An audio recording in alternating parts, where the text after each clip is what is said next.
The United States that has now charged billionaire Gautam Adani. Adani group के chairman Gautam Adani अब एक नई मुश्किल में फंसते नजर आ रहे हैं। न्यूयॉर्क की फेडरल कोर्ट ने गौतम अडानी पर रिश्वत ऑफर करने और धोखाधड़ी चार्ज फ्रेम किया है। अडानी ग्रुप की कंपनियों के शेयर में भारी गिरावट।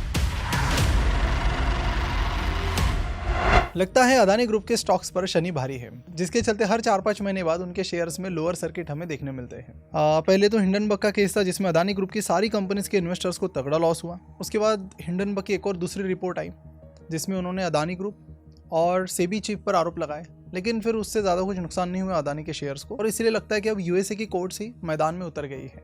आज ही सुबह ये न्यूज़ आई है कि न्यूयॉर्क के डिस्ट्रिक्ट कोर्ट ने अदानी को 2000 करोड़ ब्राइब केस में दोषी करार दे दिया है। साथ ही SEC, जो कि वहाँ की शेयर मार्केट रेगुलेटर है, उन्होंने भी केस फाइल कर दी है। इंटरेस्टिंग बात बता दूं तो जो पूरा मामला है ये अदानी ग्रीन से जुड़ा हुआ है, लेकिन इसके बावजूद सारे अदानी ग्रुप के शेयर्स लोअर सर्किट या फिर बहुत तेजी से गिर रहे हैं। अदानी एंटरप्राइजेस लगभग 18 से 19% डाउन है, अदानी पोर्ट्स लगभग 12% डाउन है, और अदानी ग्रीन वीडियो शूट करते टाइम लगभग 16% से डाउन है। तो ग्रुप की जो 11 कंपनीज है, उन सभी की शेयर प्राइस लगभग 15 to 20% डाउन चल रही है। लगभग 2.25 लाख करोड़ इन्वेस्टर्स का पैसा धुआं हो चुका है। तो सबसे बड़ा सवाल है कि ऐसा क्या आरोप है जिससे इतनी सनसनी फैल गई है। साथ ही जो आरोप है उसकी डेप्थ में हम जाएंगे, क्योंकि बहुत सारे लोग अभी सोच रहे हैं कि शेयर प्राइस डाउन गई है तो शेयर्स होल्ड करने की नहीं। दूसरी तरफ ऐसे भी लोग हैं कि शेयर प्राइस डाउन हो गई तो एंटर करना है क्या। तो मैटर कितना सीरियस है समझना बहुत ज़रूरी है। और आखिर में अदानी ग्रुप पर क्या कार्रवाई हो सकती है, नहीं हो सकती, उसके बारे में भी कुछ इंटरेस्टिंग डेटा और इन्फॉर्मेशन हम लेकर आए हैं। आप सभी को बताया कि ये न्यूज़ आज ही आई है, तो काफ़ी कुछ मेहनत इसमें लगी है, बिकॉज सुबह सुबह से ही हमारी जो पूरी रिसर्च टीम है उस पर बैठ गई, और जो रूलिंग डॉक्यूमेंट है वहाँ के कोर्ट का वो हमने उठाया, सारे पेजेस पन्ने 1 by 1 पढ़े, और उसमें से सारी क्रूशियल चीज़ें आपके सामने अब मैं लेकर आ रहा हूँ।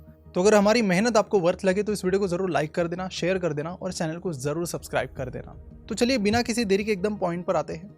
नमस्कार, मैं प्रसाद आपका आज के इस वीडियो में स्वागत करता हूँ। वीडियो में आगे बढ़ने से पहले आपको बता दूं कि अब दिसंबर से हमारी financial modelling and valuation mentorship यानी FMVM की नेक्स्ट बैच शुरू हो रही है। 100% ऑनलाइन और वीकेंड बैच है, जिसे कोई भी अटेंड कर सकता है। अगर आपको फाइनेंस की फील्ड में करियर बनाना है या फिर फाइनेंस की फील्ड में बहुत इन डेप्थ नॉलेज हासिल करना है फाइनेंशियल मॉडलिंग का और DCF यानी डिस्काउंटेड कैश फ्लो मेथड से वैल्यूएशन निकालने का, तो यहाँ पर ये सारी चीजें आपको सीखने मिल जाती है। FMVM में एनरोल करने की लिंक आपको नीचे डिस्क्रिप्शन और कमेंट बॉक्स में मिल जाएगी। ये कोर्स सबके लिए नहीं है, तो जो लोग फॉर्म फिल करने के बाद सिलेक्ट होंगे उन्हें हमारी टीम कॉन्टैक्ट कर लेगी। तो चलिए बढ़ते हैं वीडियो की तरफ। तो ये जो स्टोरी है इसकी शुरुआत कुछ इस तरह हुई है कि आपको पता है कि कुछ ही टाइम पहले अदानी ग्रीन एनर्जी लिमिटेड ने दुनिया का सबसे बड़ा रिन्यूएबल एनर्जी का प्रोजेक्ट जीता था, जिसकी वैल्यू थी क्लोज टू 45,000 करोड़। ये एक मैन्युफैक्चरिंग लिंक प्रोजेक्ट था, जिसमें अदानी ग्रुप की कंपनी मैन्युफैक्चरिंग प्लांट भी लगाने वाली थी, साथ ही इलेक्ट्रिसिटी भी सप्लाई करने वाली थी। अब ये जो प्रोजेक्ट था ये काफ़ी लंबा प्रोजेक्ट होने वाला था, 20-25 सालों का, और एक अनुमान था कि अदानी ग्रुप को इस प्रोजेक्ट से करीब 16,000 करोड़ का प्रॉफिट होने वाला था। जब अदानी ग्रीन की डील हुई तब अदानी ग्रीन 500 करोड़ के लॉसेस में था। तो आप समझ सकते हो कि अदानी ग्रीन की पॉइंट ऑफ व्यू से ये कितनी बड़ी डील थी। अब ये डील कुछ इस तरह की थी कि अदानी ग्रीन एनर्जी को सोलर इलेक्ट्रिसिटी SECI यानी solar energy corporation of India, जो कि गवर्नमेंट कंपनी है, उसे सप्लाई करनी थी। अब ये company ministry of new and renewable energy के अंडर आती है, और SECI एज एन इंटरमीडियरी काम करती है बिटवीन प्रोड्यूसर एंड कंज्यूमर। तो इस केस में SECI अदानी ग्रीन से इलेक्ट्रिसिटी खरीदने वाली थी और बाद में स्टेट गवर्नमेंट को उसे बेचने वाली थी। सिंपल सा ये मॉडल था। लेकिन जैसे कि आपको बताया कि स्टेट गवर्नमेंट की जो कंपनीज होती है जनरली वही लॉसेस में होती है। जैसे एग्जांपल के लिए आप आंध्रा की ये न्यूज़ देख सकते हो, इनकी state electricity companies 1.29 lakh crore के लॉस में है। इमेजिन कीजिए कितना बड़ा लॉस है। ये नंबर अगर देखना है तो ये इतना बड़ा नंबर निकल कर आता है।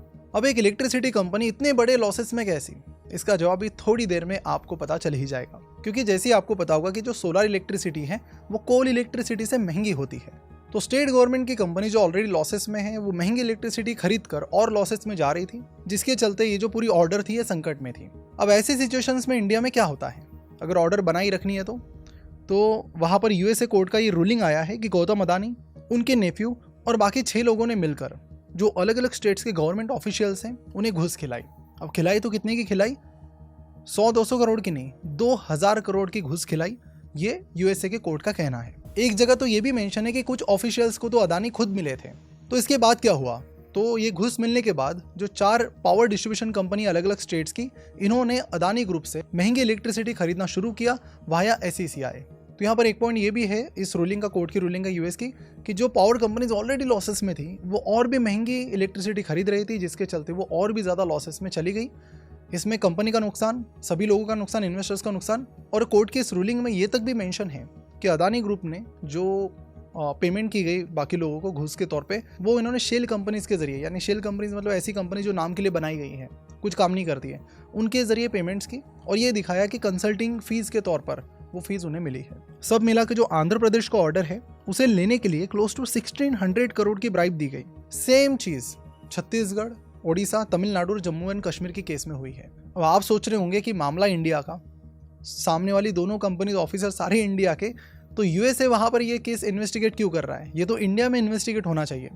पूरी स्टोरी का और आज की पूरी रिसर्च का सबसे इंटरेस्टिंग पार्ट यही है कि तो यूएसए के कोर्ट रूलिंग के अनुसार जो 2000 करोड़ रुपए की घूस दी गई, वो पैसे आए कहाँ से आए? गेस कीजिए, ये 2000 करोड़ रुपए अदानी ग्रुप के पास कहाँ से आए? यह अदानी ग्रुप पे आरोप है कि इस अमाउंट का एक पार्ट यूएसए के इन्वेस्टर से आया था थ्रू बॉन्ड्स, जिसमें कनाडा का इंस्टीट्यूशनल इन्वेस्टर का भी नाम आ रहा है। और इंटरेस्टिंगली अभी रिसेंटली अदानी ग्रुप ने $600 मिलियन के बॉन्ड्स यूएसए के इन्वेस्टर से लिए थे। अब इस न्यूज़ के बाद अदानी ग्रुप वो कैंसिल करने वाला है, ऐसा अदानी ग्रुप ने न्यूज़ मीडिया को बताया है। अब हालांकि पूरा केस इंडिया का है तो इंडिया में इसका इन्वेस्टिगेशन होना चाहिए था, लेकिन पूरा का पूरा यूएस में चल रहा है। अब इसके पीछे जो एक और मेन कारण है वो है foreign corrupt practices act of 1977। ये यूएसए का एक एक्ट है और इस एक्ट के अकॉर्डिंग अगर कोई कंपनी फॉरेन की गवर्नमेंट को ब्राइब करती है तो उसे भी यूएसए में सजा हो सकती है, ऐसा प्रावधान है। लेकिन चांसेस है कि इस केस से भी अदानी ग्रुप बच सकता है। अब मैं ऐसा क्यों कह रहा हूँ? क्योंकि एक सबसे इंटरेस्टिंग चीज़ ये है कि डोनाल्ड ट्रंप, जो कि रिसेंटली प्रेसिडेंट बने हैं, वो इस पूरे एक्ट को ही हटाना चाहते हैं। उन्होंने लंबे टाइम से अपने जो प्रमोशन है उसमें भी वादा किया था लोगों को कि ये जो एक्ट है ये यूएस की कंपनीज को काफ़ी हर्ट करता है and he is planning to remove this act. तो आने वाले टाइम में इसकी और इन्वेस्टिगेशन हो सकती है यूएस एजेंसीज द्वारा, क्योंकि एसईसी ने भी केस फाइल की है।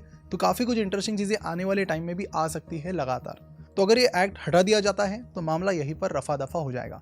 तो ये कहानी का एंड नहीं है, क्योंकि वहाँ के रेगुलेटर एसईसी ने भी केस हाथ में लिया है। इंडिया में भी शायद मामला गर्म हो जाएगा।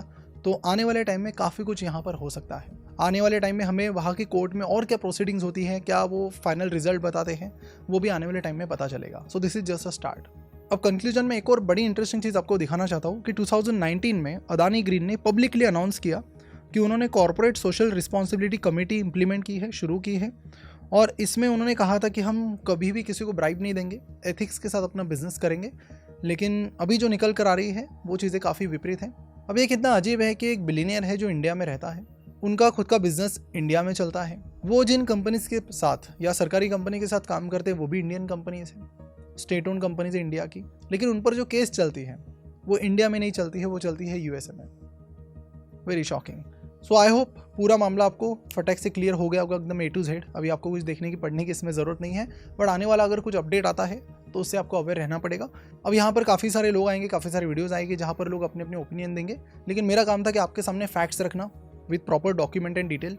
ये सारे उनके डॉक्यूमेंट पढ़ने में काफ़ी टाइम लगा हमें, वो उठा के हमने आपको हाईलाइट करके दिखाए हैं कि क्या कुछ चीज़ें हैं। अब सोचना जो भी ओपिनियन वो आपको बनाना है। मेरा काम है आपको डेटा और फैक्ट्स बताना और रिसर्च बताना। सो मिलते हैं अगले वीडियो में। Thank you so much for watching this, और चैनल को ज़रूर सब्सक्राइब कीजिए अगर इसी तरह का क्वालिटी कंटेंट आपको चाहिए तो, without any opinion, just facts, figures and pure research. See you soon.